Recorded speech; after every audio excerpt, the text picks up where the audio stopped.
Broadcasting from the Unshackled Studios in Melbourne. This is WilmsFront, brought to you by theunshackled.net. Now here's Tim Wilms.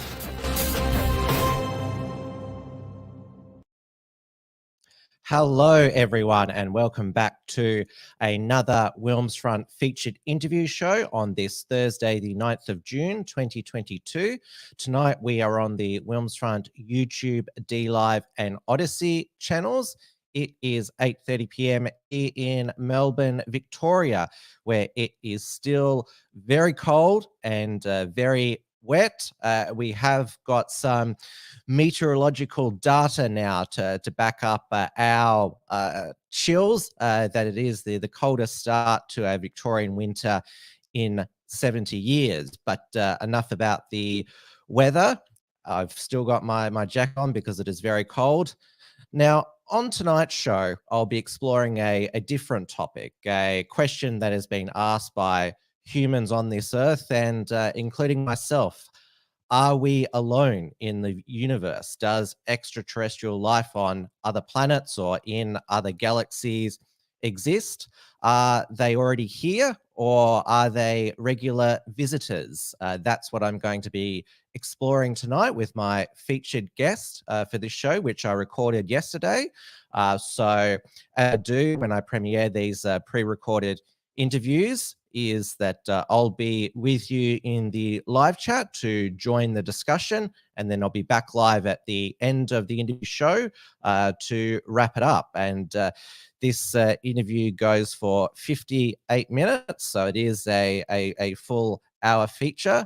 So I hope that you enjoy it, and I'll be back for the end of the show. This is WilmsFront, brought to you by theunshackled.net. Mary Rodwell, also known as the Alien Lady, is one of Australia's leading researchers and writers in UFOs and extraterrestrial contact. She has researched more than 3,000 cases of extraterrestrial encounters. She is the founder and principal of Australian Close Encounter Resource Network, established in 1997 to provide counseling, support, hypnotherapy, and information to individuals and their families with paranormal experiences and abduction and contact experiences. Mary is also the director and chair of the experience support programs of the Dr Edgar Mitchell Foundation for Research into Extraterrestrial Encounters and an advisory member of Exopolitics. Mary is a former nurse, midwife, and health educator. She is the author of 2 books, Awakening, How Extraterrestrial Contact Can Transform Your Life, published in 2010, The New Human Awakening to Our Cosmic Heritage, which was published in 2016.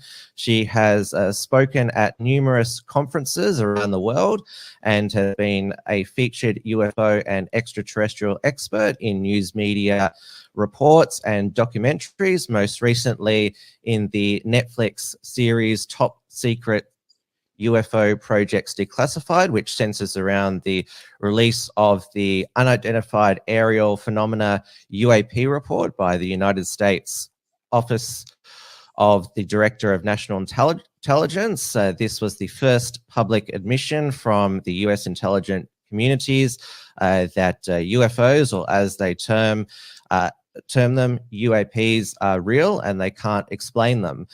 Mary, welcome to WilmsFront. It's an absolute pleasure, Tim. Now, alien and UFO mythology has been part of human civilization and culture for millennia. The stereotype, and this seems to be ingrained into us as children, is that aliens, their most common form are as little green humanoid men who travel around in flying saucers and sometimes abduct humans, beaming them up into their spaceship and to perform experiments on them. How did this stereotype develop, and has this been based on any actual close encounters over human history? Well, that's a good question. And it primarily starts from what I call the truth embargo that has been deliberate with government since they've known that this is a reality. And everyone knows about the Roswell incident, for example, in 1947, where there were actually 2 crashed craft where they recovered bodies and what have you. There was a big, one of the reasons I think for the embargo to start with was they didn't want panic, but they also wanted to know how much of a threat these beings were. So a lot of research went into, in fact, that's when the CIA was, if you like, the first intelligence agency to explore all of this as well. Their main focus was technology here. Certainly we're being visited by these little greys. But of course, what wasn't known was what were the agendas at the time. So that was part of the reason for the truth embargo. The problem with that was that anyone having experiences with any of these intelligences at all was considered mentally deranged. So you've got a reality that the governments don't want the public to know from a variety of reasons, some of them to do with secrecy, obviously, and keeping the technology quiet and what they're finding from these craft and reverse engineering that technology, by the way, like digital chips, fiber optics, night vision, all of those came as reverse engineered technologies. They didn't want that out there, but also they didn't want people talking about this. Part of the reason was because they didn't want people to get scared. But another part is because they still wanted to find out all the agendas and what have you. The trouble is with that, we have, and I believe, I've worked with 3,500 families and children with experiences. The problem is that if you're having experiences, no one's going to believe you. And so, a lot of these individuals, unfortunately, have been medicated, put into hospitals simply by their experiences because it's not been understood by mainstream psychology or psychiatry or not known about. So they've been considered crazy. And that's why ultimately I created ACERN, because I wanted to offer professional support. I'm a professional counselor and hypnotherapist, and I was able to offer professional support to help those individuals that came to me understand what was going on and to integrate any traumas or any experiences in a way that is healthy for them. I know that in the past, if somebody told me they'd had a close encounter or abducted by aliens, I'd be extremely skeptical of their claim. How do you approach when someone comes to you? Because there would be situations where it is someone who has developed delusions. So sort of what sort of how do you draw your conclusions when studying these people who come to you? Well, it's really not as prevalent that those that you would call mentally unwell would actually claim this, because it's not something most people would want to claim because they would be considered crazy right away. The main thing is that they fit. Their patterns of experience are very, very similar. And I have a questionnaire which people can fill out if they choose to, if they think they're having this experience. And what I discovered was patterns of experience, time and time and time again, were similar. And that in itself is very compelling. And they also come out with things that are not known about in mainstream. And when you have people with often very credible backgrounds. I mean, I've worked with, medical doctors, psychiatrists, nurses, social workers, lawyers, celebrities, people that have got a lot to lose by sharing this is their experience, but really struggling to maintain their everyday life having this experience as well. So it really isn't that common. And I was often asked, why would it be because, people want a bit of attention or, fame or what have you. And I was saying, to be quite honest, it's attention that most people don't want. You don't want, and I'm not going to make them famous. the most thing that is going to happen if they've traveled a long way to see me. For example, I've had people travel from other countries to see me, you know, to spend all that money to come and see me, to tell me a fantasy would be completely pointless. I'm not going to make them famous, and I'm not going to give them a lot of money. So the bottom line is it's profound for them. And some of them have had these interactions all their lives. And what they most want more than anything is not fame and fortune. They want really just someone to listen with an open mind and an open heart to what has been part of their lives and profoundly affected their lives in many cases. And this can be somebody as old, you know, getting on to 70 or 80. So that's why it's not something that most people are fantasizing about. And very, very few are, I would say, are suspect. What are their experiences like? Are they like the stereotype I described, that UFOs come to visit their properties regularly? Have they been abducted, or is it more metaphysical? Because there's a lot of hypothesis about alien life, that it might not be in the physical form like the little green men, because extraterrestrials we know not much about, and so they could come in any form. Tim, that's absolutely right. What I've discovered through my research over 25 plus years is there are very much physical entities. Some of them are what we call the little Zeta, the little grey beings or whatever. There are a lot of humanoids of different forms. There are many different forms of what we call those actual physical beings. But there are also those that seem to come from other dimensions, or interdimensional or extra-dimensional, for example. And what people may not realize in the survey that we did with 4,300 people globally, that the most prevalent beings that people see are what we call energy beings, which is like, you know, they're in a form of energy, which communicate with them. And secondly, humanoids. And thirdly, the Zeta grey beings that are so popular on television and in films is the one that most people think that's what people see. But they were third down the list. So, and the other part of your question about, you know, is some of this a spiritual experience? Absolutely. Because what we discovered again was when people are asked about when they go on board craft, how many times were they aware of being physical, or whether they were going out in their energy or astral form or out of body. 75% of their experiences were out of body. So we've very much got a spiritual component here, as well as, you know, the physical component. And that's why the nuts and bolts of ufology struggled so much with people with experiences, because they didn't always go physically, but they would go with their consciousness. And this is why my work has spanned the nuts and bolts side, but also the metaphysical side, because of the fact that also what happens after experiences, many people seem to have that consciousness of themselves activated. So they start to see more of the non-physical realm, which is, you know, energy forms, balls of light, energy, spirit beings, ET beings and what have you. That gets expanded after their experiences.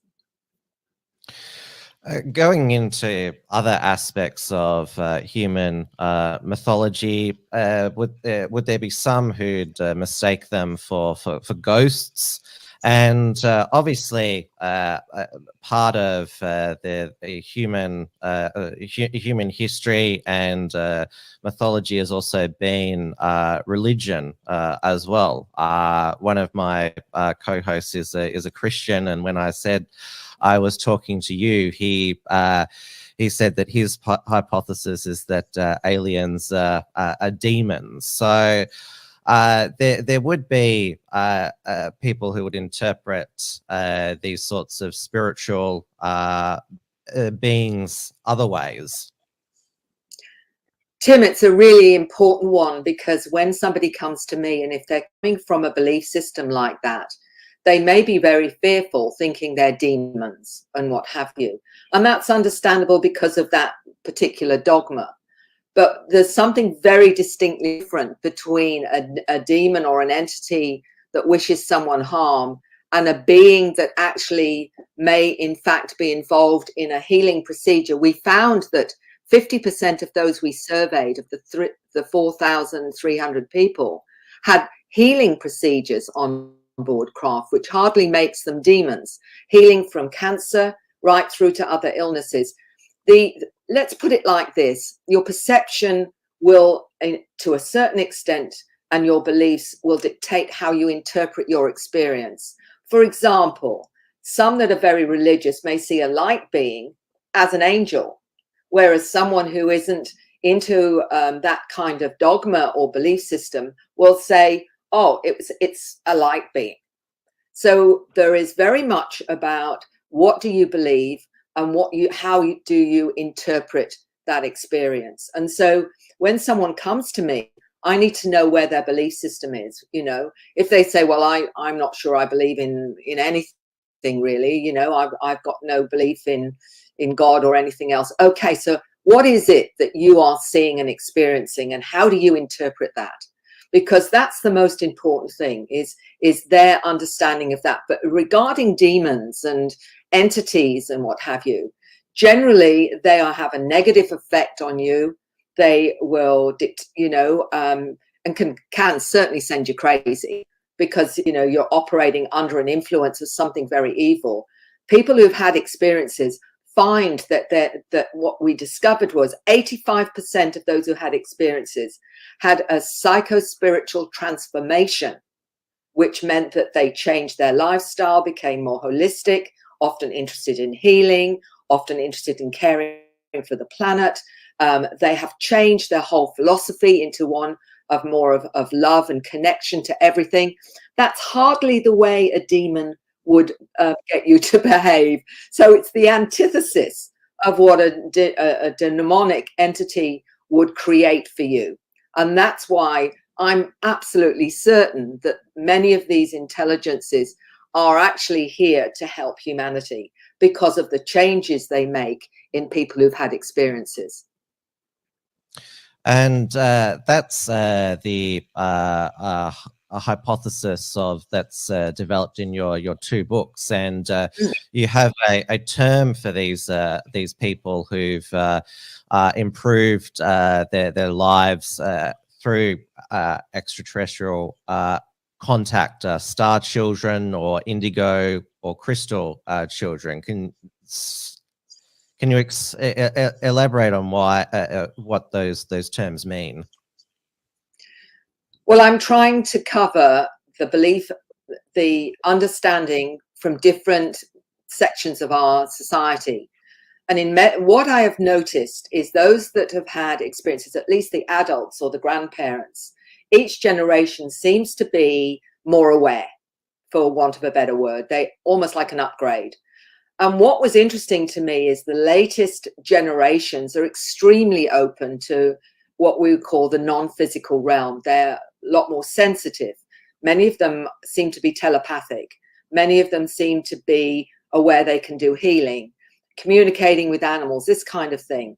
And so what I notice in metaphysical terms, for those in the spiritual fraternity, often call them indigo children, star children, children of light. All these names are given to these new children that are being recognized worldwide. This is not just in one country, this is worldwide. What I was seeing was looking at them and wondering why they were different. And what I was noticing is often in mainstream, they are given diagnoses as a dysfunction. In other words, ADHD, Asperger's, some forms of autism, dyslexia. And I was fascinated by what that meant. And what I discovered was that they seem to be wired differently.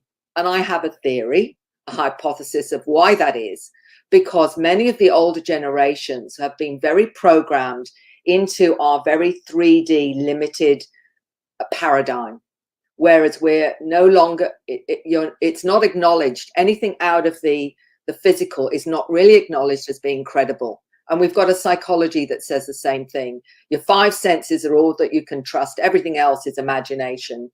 You're just creating it, or your intuition doesn't really mean very much, or whatever. When in fact, the only way we get to understand true reality is understanding we live in and many scientists are talking about now the quantum hologram or quantum mechanics, where there are many, many dimensions, for example, and that we can operate intuitionally through our consciousness into those other realms. And what is now being accepted is that's called consciousness.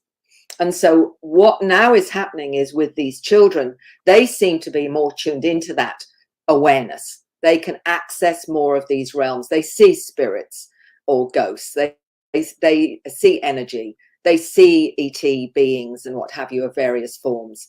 They're aware of being taken out of body and going somewhere. They're aware of being educated on craft, for example.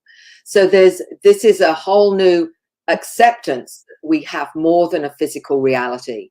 And of course, we've got many scientists now exploring that because of people having near-death experiences, out of body, astral traveling, remote viewing, all are about consciousness and the fact we're not just our physical container, which is that, what we operate in 3D with. So what it's really meaning is we're really at a crossroads in understanding what is a human, and a human actually being more than its physical body, which all the indigenous tribes already know about and accept. It's not a problem to them. It's just a problem to the Cartesian model of reality that we've been educated into over the last few hundred years. And finally, it's changing to people accepting that people can have telepathic abilities, that people do see spirits, that clairvoyants and mediums and what have you can tap in to other intelligences and have some form of download or contact and conversation and what have you, without being crazy.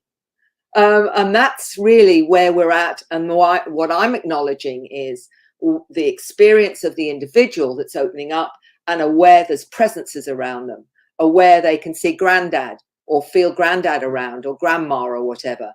And rather than dismissing it, finding out what is going on, that they can actually do that, because I believe it's part of the human consciousness to be able to do that. One of your other hypotheses is that extraterrestrial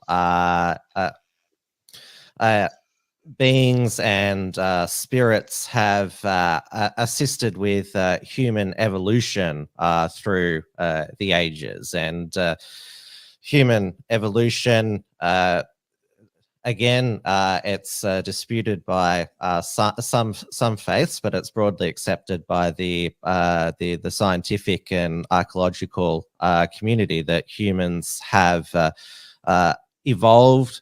Can you explain how you believe that's occurred? Well, I've got a very inquiring mind, Tim, in the sense that I was a nurse and a midwife, and I wanted to know what is the tangible 3D information that helps us understand what is the place of these beings in our reality. What I know about from an archaeological anthropological point of view is that we had Neanderthal, Cro-Magnon, and other different forms of pre-human. And then there was a missing link. And then out of the blue, Homo sapiens sapiens appeared with twice the brain size and psychological capabilities.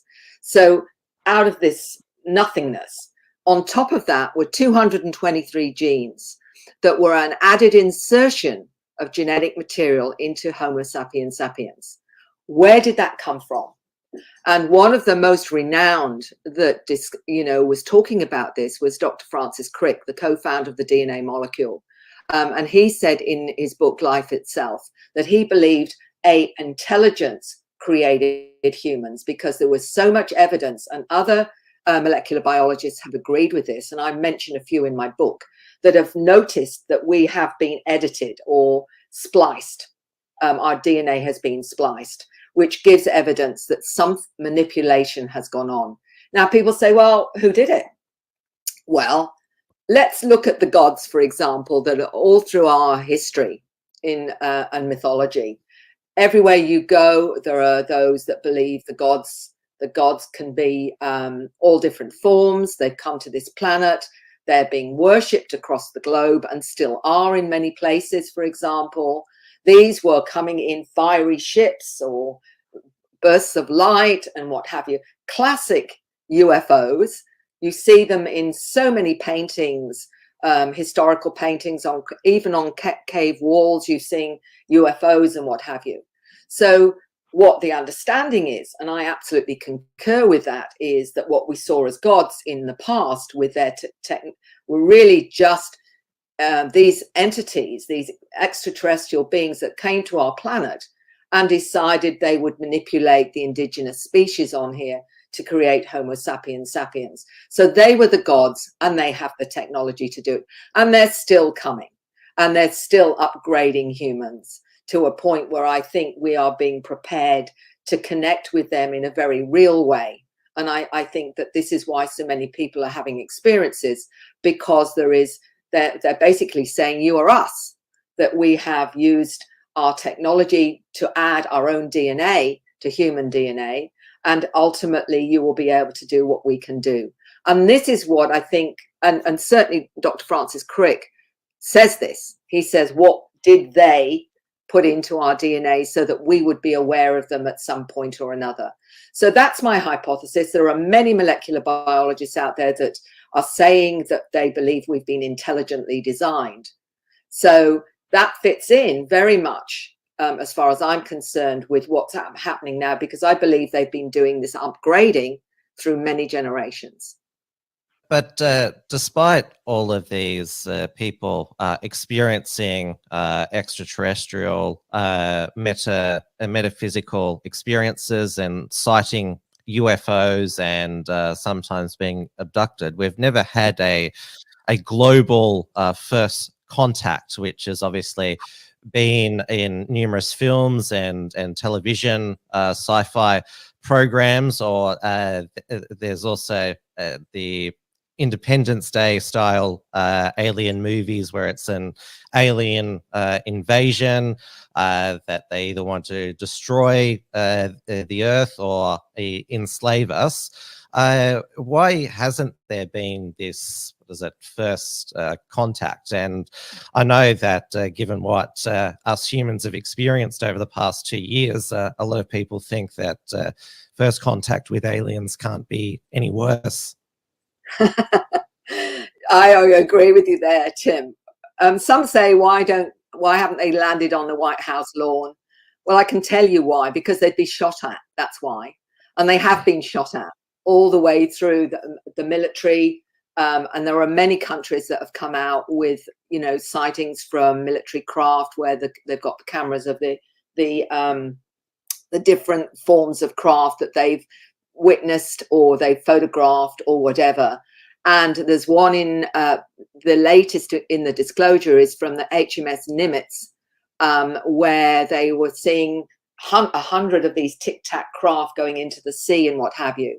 And Kevin Day, the radar operator, which I in fact met a few years ago, said it was profound, Mary, and the thing is that the governments behind the scenes have got so acreages of footage of craft of various forms that have not been released. They're only just starting to release it now. And what's hilarious for me is that they're saying, oh, we've got these bright lights, and yes, they're following military planes and we see them all over the world and all the rest of it, but we still don't know where they are and what they come from. Well, that's the biggest load of tosh I've ever heard, because I've met whistleblowers that have talked about what they do know, including switching off nuclear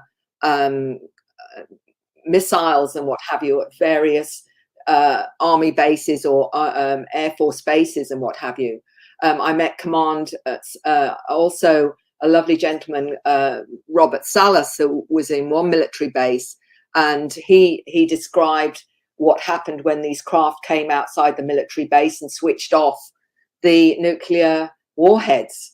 There's a book called The Day After Roswell, and in this there is a gentleman who worked at the White House, Colonel Corso, and he talks about an interaction he had with one of the grey beings outside a military base.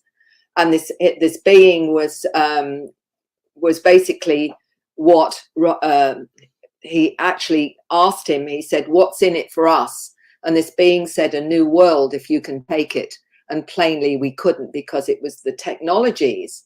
There was going to be a change in how we operate. If you know that there's technologies that can clear this planet of fossil fuels, for example, and a small implement that would give us free energy, just one of those, that type of technology would completely change the planet and the way that it's structured, and the socio-economic structure, everything would change. And this is what Colonel Corso was aware of, and so were those in authority. They would realize that a lot of this technology would completely change the world. So they've sifted through and given us little bits of it. So when we look back, these are all contact, but nobody hears about it, for the simple reason that if they did know, we would be wondering why we don't have that technology now, because we're still using fossil fuels when there are such technology that would literally take us 50 years in advance of what we are now. It's an interesting, different hypothesis that they're more scared of us than we're fearful of them. In the recent Netflix series, which you were featured in, one of the hypotheses explored is that they're attracted to human military bases and nuclear sites, and one of the reasons is that it's a way of communicating that to humans that this stuff is dangerous to us. One of the things that's come through, whistleblowers primarily, although there have been many having contacts that have had communication with these intelligences.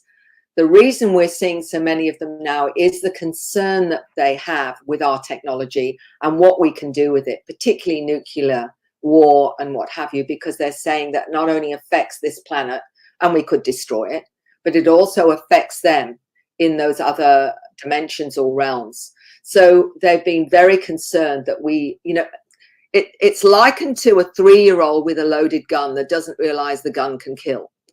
What we are doing a lot of the time is playing with things that we haven't got full understanding of the consequences of it. And what I believe their interaction with us in these contact experiences is to heighten our awareness, not just our cognitive awareness, but our spiritual awareness. So we see the consequences of what we're doing, and we appreciate the consequences. And this is why I noticed with many of my clients that they changed their philosophy. They became a lot more spiritual. They became a lot more connected to people, and they started to acknowledge more and more as of a spiritual realm. And that is really their impact has been, in many cases, it's been like that, because they want us to realize the consequences of some of this technology as well. And so for me, when I say it transforms your life, it transforms the way you understand yourself and reality. And that's what's happened with so many of those that I've worked with, and many others that are now writing their stories, are coming out. And these are people highly credentialed, many of them with high academic backgrounds, that are saying, this is how it's changed my life and given me a completely different focus on what matters. And that to me has been the most profound outcome of many of these contacts. Now, you've already mentioned post World War II, the CIA and also the Pentagon have kept these UFO encounters top secret, and there's been widespread societal mockery and discreditation of those who've had close encounters. There was the secret projects, and again, it's explored in this Netflix documentary, which I encourage people to watch. There's Project Blue Book and MJ12, and they, as you mentioned, they largely saw these UFOs as military threats, and which also played a part in wanting to keep them secret. Well, it's interesting about the military threat side of it. My understanding has been that on the whole, many of these different craft make evasive action rather than directly target any of the pilots and what have you. It's been us that have been the attacking force in many, many cases. So, and that's what many of the whistleblowers have actually said themselves. What was interesting was I met a wonderful gentleman, a rocket scientist called David Adair, who, you know, was creating rockets when he was 12, 13 years old, was picked up and taken to Area 51. And he was introduced to a craft that they had there. And he said that his experience was they showed him this craft because they were interested in how he got so much information and what have you. And what he said about the craft was, it was, if you like, almost intelligent. And one of the things that came through was, don't let those that were watching him know that he was having a communication with it. Because it seems to me that, as we well know, we're still a pretty belligerent, kind of aggressive race of beings. We still want to kill each other just for a piece of extra oil or gas, or the fact that we want to take over each other. And that is the consciousness of certainly a percentage of this planet. And what I'm getting from people who are having encounters and experiences that they are educated and shown a different way. And this changes the way that they look at everyone, and also in terms of wanting to be in harmony with it rather than trying to destroy it. And many of them get ecological messages and what have you, again, which is completely different to anyone saying, oh, well, they're all demons, they want to, you know, they want to destroy the planet. Nothing could be further from the truth. And as you mentioned before, a lot of the crashed UFOs is reverse engineered, again, for humans to kill other humans. And there's been, well, there's a lot of rumors about reverse engineering being tested at Area 51 and the what's termed the Aurora aircraft, which is the V-shaped aircraft with the lights. And there was an interesting 7 News spotlight special, the UFO phenomenon by Ross Coulthart, which spoke to a lady who was in Exmouth, Perth, which is has a naval base on the west coast, who saw these aircraft being flown. Well, this is it, that they have managed, and the very few that you're told about, one of the whistleblowers explained there were at least 75 craft recovered from all over the world, and many of them get sent to the US. There's been South Africa, and there are those in Russia and what have you. So this has been going on and kept quiet for a long, long time. And that's exactly right. The reason that some countries are not sharing it simply because they want to have the heads up before someone else finds out about it and what have you as well. So all of this has been going on now for how many years? 80 years, 70, 80, 90 years or whatever. And what they have, I was told by one whistleblower, is some of their technology is 30 years in advance of what they're allowing us to see or know about. Because, and again, some of it is really amazing technology. And what is my issue, despite the fact that that's hidden from us and could stop us using fossil fuels, we could transform this planet overnight. That's one issue as far as I'm concerned. But the biggest issue for me is because I'm there for the person having experiences which are still deemed crazy. And here we have not just thousands, I believe millions of people having this form of contact are being marginalized or shut up simply because it's not acknowledged that this is a reality and they're having real experiences and still being medicated, still being taken and put in hospitals and having their lives destroyed by that, simply because of a truth embargo that shouldn't be there. We as a humanity deserve the truth, and we deserve to know our origins, and we deserve to know what the deep state knows. And that is why disclosure is so vital, certainly as soon as possible. That lady from Exmouth who saw the Aurora V-shape, that was over 30 years ago, though for that Spotlight special, she still wanted to remain anonymous because she was intimidated by the naval personnel.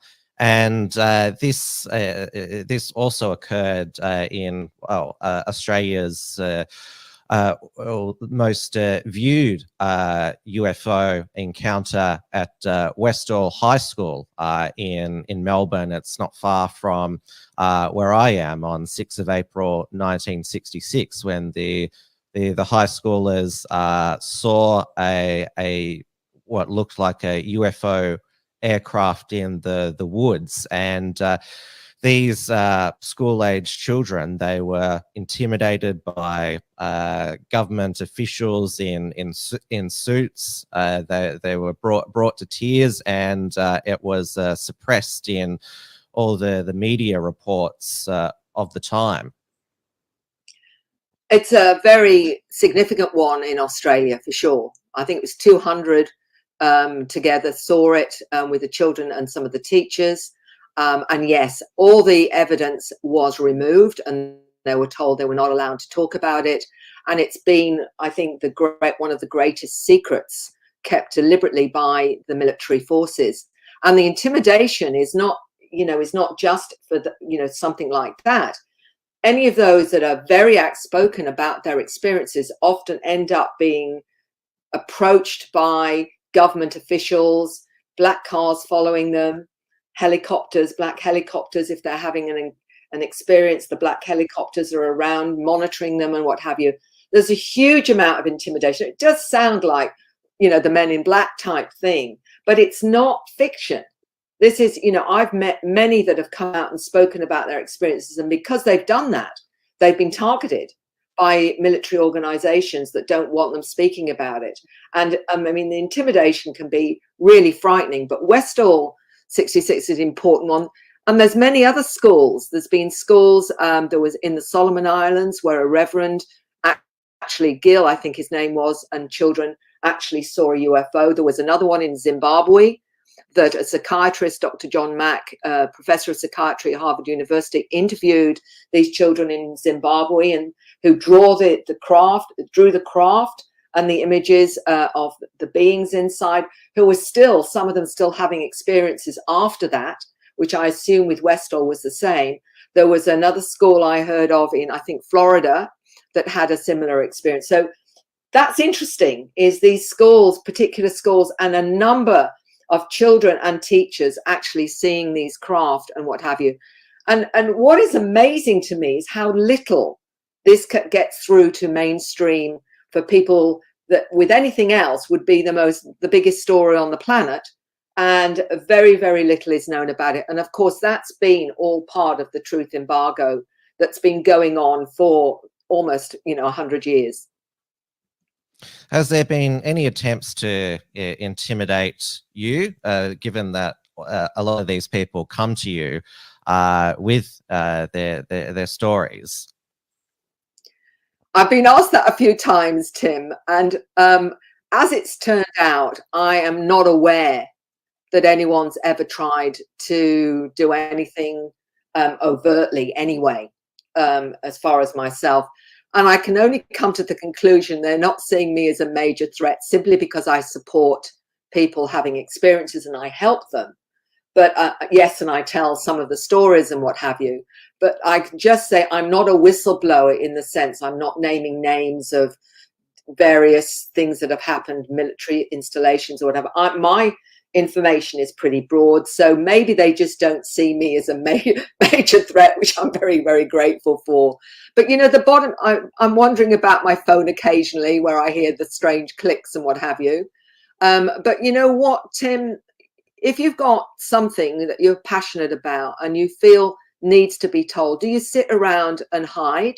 Or do you actually do something for humanity and say, this is not okay, this is not right, and I'm going to do it while I still can? Because there are too many people out there so frightened. They have never spoken about it to anyone. They've lived their lives in isolation.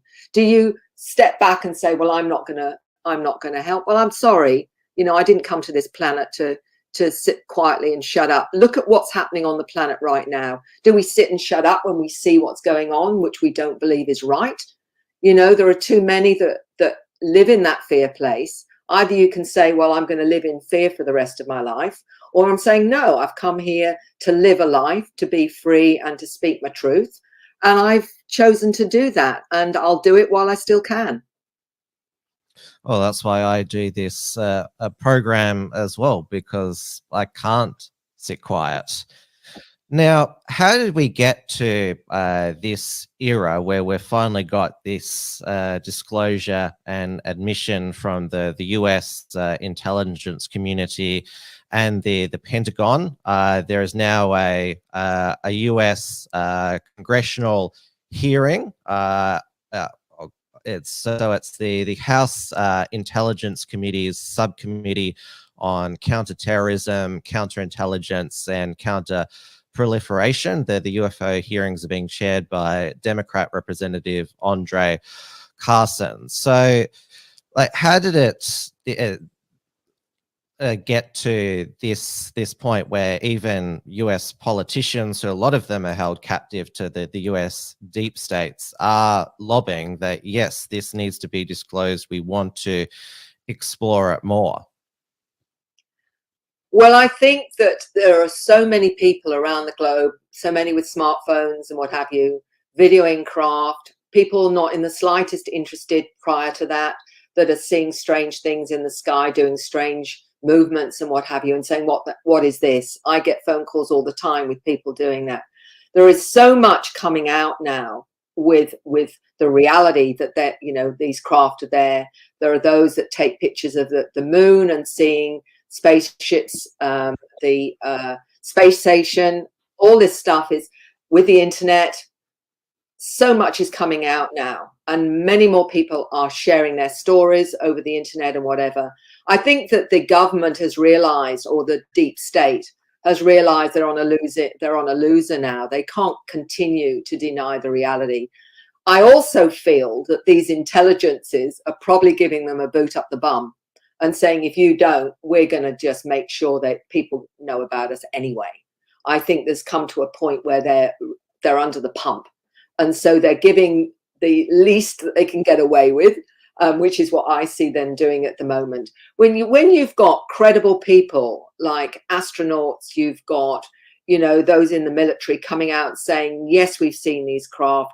Yes, they're all over the place. And we've been told to be quiet about them. I mean, I've interviewed, and one particularly in hypnosis was a gentleman from New Zealand that was on a Navy ship some years ago. I think it was HMS Canterbury. And he said that he was standing on the deck and he saw this craft coming out the sea. Another midshipman also saw it. It was on radar and literally came out the sea and then shot off. None of that was discussed.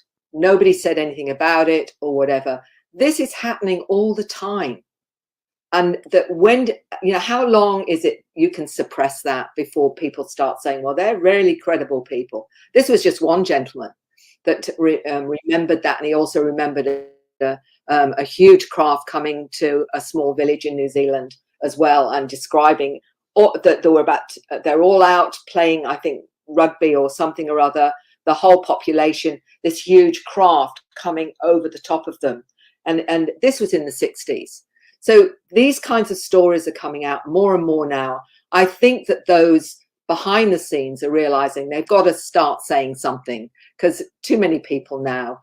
And I think the acceptance is there already. I think a preponderance of the public are saying, you know what, I think this is real, even though it's not fully out there yet. And that's why I think that, you know, the mainstream are really becoming more interested in some of the stories now. And it's about time. In fact, it's way beyond time. As well as there being countless ufologists, as some people refer to yourself, there's also been for much of the 20th and 21st century a large skeptic lobby who come up with explanations such as, well, the Westall UFO, that it's mass hysteria, and what they saw was just an experimental military aircraft, or what's the other one, a weather balloon, and that UFO photos and footage can easily be faked by just putting tinfoil on a disc. Oh, look, you know, what I find with many of the skeptics, I call a lot of them debunkers anyway. They've not done their homework for a start. There's been many. I always remember Dr. Rodwell, who was a surgeon that took out implants, and he said when he first went to a UFO conference, he was pretty clear that what he's going to see is a lot of crazy people, you know, with tinfoil hats and all the rest of it. He couldn't believe there were scientists, astrophysicists, and a whole range of highly academic people at these conferences and what have you that know this is a reality. What I say about many of the debunkers or the skeptics, if they are a true skeptic, is they just haven't done the homework, because the evidence is absolutely overwhelming. When you start looking into it and you start to understand more of what is being hidden, and I mean, there's plenty now, so much evidence that it to me, it's ridiculous that anyone would say it's not real.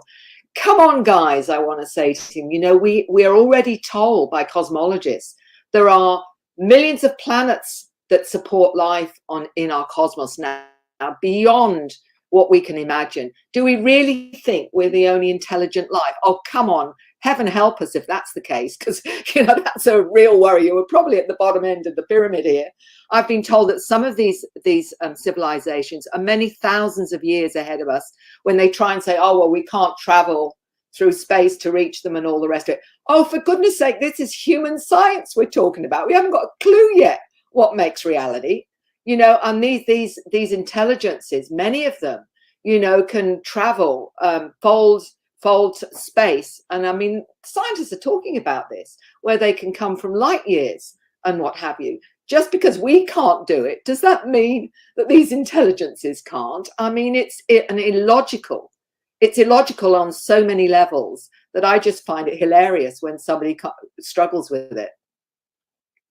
And how many whistleblowers would there be from not just the US intelligence military community, but worldwide? I mean, how can it be denied that there's been secret government programs? I mean, there's certainly more UFO whistleblowers than there've ever been, say, for the JFK assassination, which we're still not much the wiser about. And that's the thing, is you may, if it's just one or two drip feeding certain amount of information as a whistleblower, then fair enough. But Dr. Stephen Greer came out with a whole panel of whistleblowers, I think in 2001 or 2002, in an inquiry where we had, you know, those that worked in the field of missiles, those working on, and one of them was Robert Salas, who worked on a base and wrote Faded Giant about his experiences with them.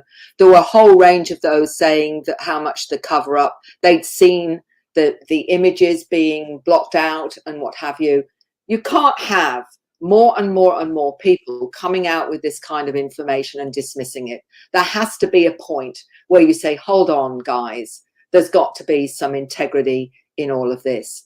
And many of them have been marginalized, threatened, you know, when they've come out with this kind of information. Highly credible information and highly credible individuals. So at the end of the day, don't listen to me. And what I'm saying about people who are having encounters, you know, look at the whistleblowers, look at those that have been in these programs and what they're saying about what they know, and make up your own mind. Don't, you know, that in itself is, and I've met many of them, and there's no question in my mind that there's a truth there. And some of them have done it just before they died, literally on their deathbed. They've come out and said, I've got to talk about this before I die. I have to let people know what really goes on in some of these underground bases and what's being hidden from the public, just and virtually as they, you know, they've only got a few weeks to live. Why would they do that? They do it because they think the truth has to be told. And you would have noticed what more serious interest from the mainstream media, and there's more and more UFO content being produced. It was one of the things that kept me occupied during Melbourne's various lockdowns. There's I definitely recommend the Netflix series, and also the 7 News Spotlight special with Ross Coulthart. That's free on 7+. Have your requests for media increased? Well, yes, of course. Now that it's becoming more and more open, the mainstream are getting more interested, or mainstream media are getting more interested in all of this anyway. And that has been why I'm grateful, Tim, for you and others that are coming out and asking for this information, because I know how much of this is still not accepted in some of the mainstream venues, and people having experiences to know there is a resource, there is someone they can come to, for me, is the main reason I do this. Apart from the fact that it's time we as a species realized and understood that we're not alone, because that's the biggest truth of all. And we've never been alone either, by the way. They've always been here. Well, that's the question that draws people to exploring the UFO extraterrestrial phenomenon. Are we alone? And I remember when you first replied to me, you said we're definitely not alone, and you're confident that this will have further disclosures, more serious exploration by parliaments, congresses, and more serious research going forward into the 21st century?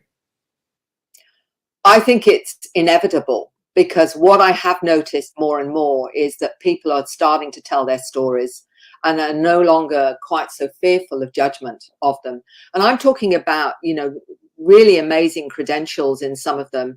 And some of the organization that I'm involved with, which is the Consciousness and Contact Research Institute, is coming out with 4 volumes. 2 of them are the science of people with the science degrees and academia, astrophysics, etc., that are telling their stories and saying how this is a reality. And, you know, many of them are also explaining how they have had personal experiences, including medical doctors, astrophysicists, lawyers, etc., that are all sharing their multidimensional experiences. Very hard to dismiss when you've got so much of that kind of caliber coming out and telling their stories. It's all being called Beyond UFOs, and it's all about the science of consciousness and what we really are as a species, and we're just beginning to find out. Well, it's been truly fascinating to discuss this.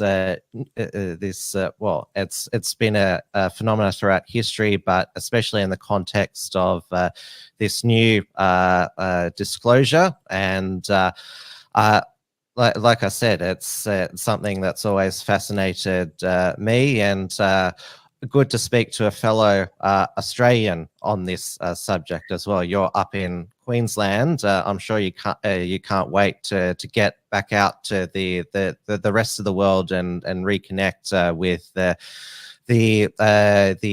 community and other people that you've met throughout your time as a researcher. Yes, Tim, and thank you very much for inviting me. And I am sure that I will be traveling again before long, once everything starts to normalize, if it ever does. But my main thing is that I'm grateful to people like yourself, because at least it means I can still reach people, particularly those that don't always listen or hear this kind of information. So thank you. Oh, it's been a pleasure. And your website is alienlady.com, and people can purchase your books through, well, Amazon.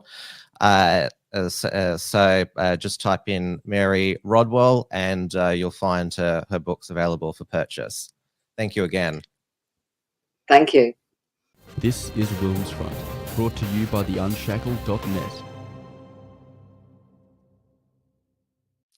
And I'm back here live, and I will show you Mary's website now. So I didn't want to sort of do the split screen when I was interviewing her. Also, that's also why that although I was engaging with all of you in the chat, I didn't want to put. I'll put up some of your comment highlights now. So this is her website there, and she's got here in the about section the questionnaire. So if you are having contact experience, read the questions below and complete the questionnaire. So there's feelings, awareness, physical effects, and fears. And this is also Mary's books here. So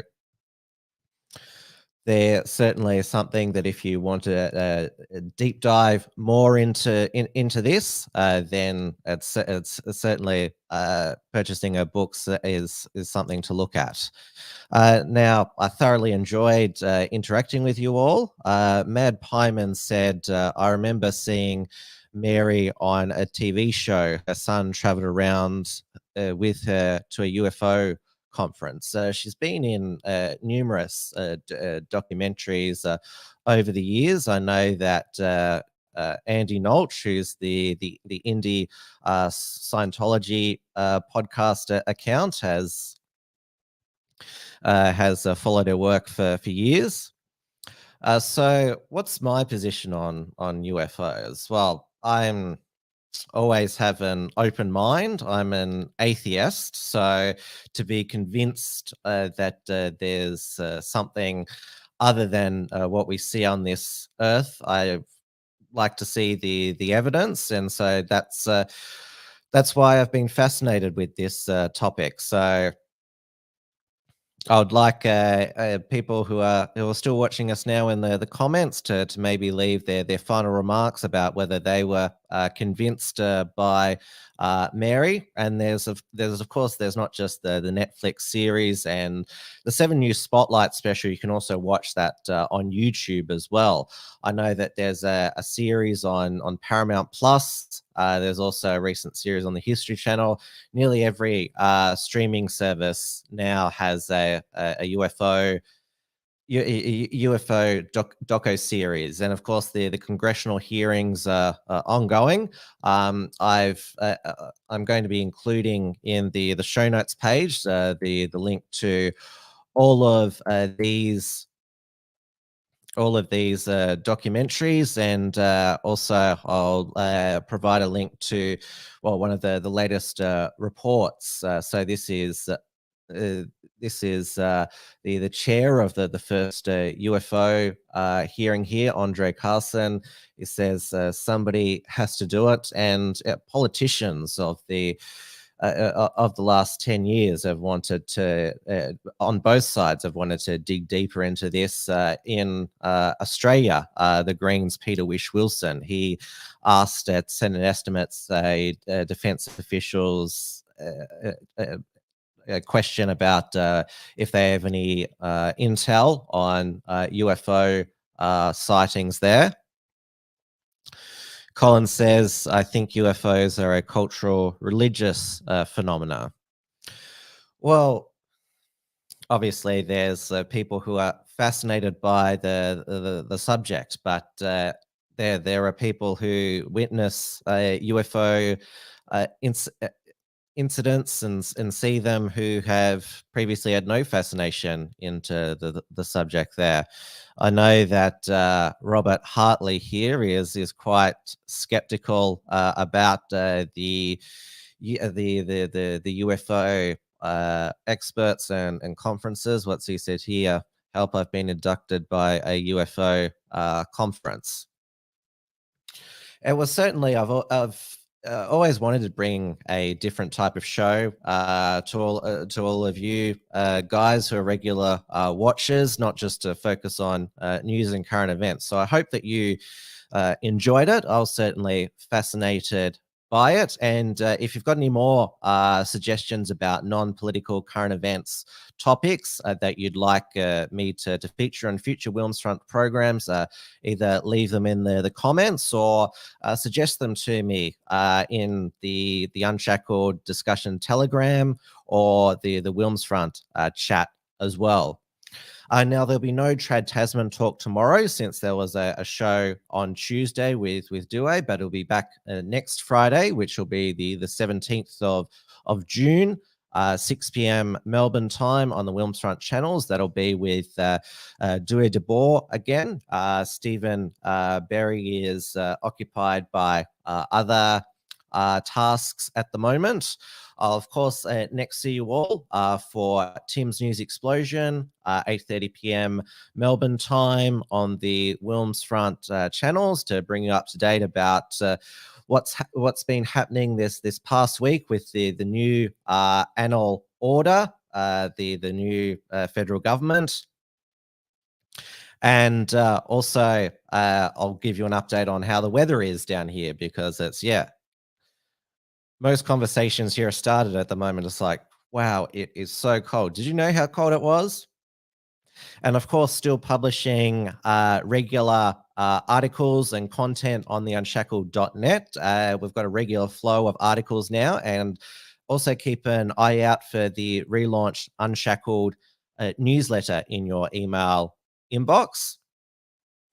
And I've also just uploaded a new fresh report from Tiger Mountain with Richard Wollstonecroft. I just filmed them today, uploaded the first one to the Unshackled YouTube channel. So make sure that you check out that channel as well. Make sure you always click the bell for notifications on the WilmsFront and the Unshackled YouTube channels as well. And of course, we've also got our Odyssey, BitChute, and Rumble channels as well, backing everything up.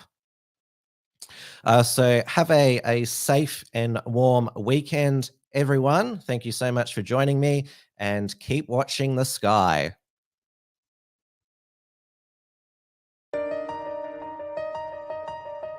Thanks for tuning in to WilmsFront. Visit timwilms.com to view the archive of episodes, and keep visiting the unshackled.net to view all our shows, and to keep up with the latest real news and analysis.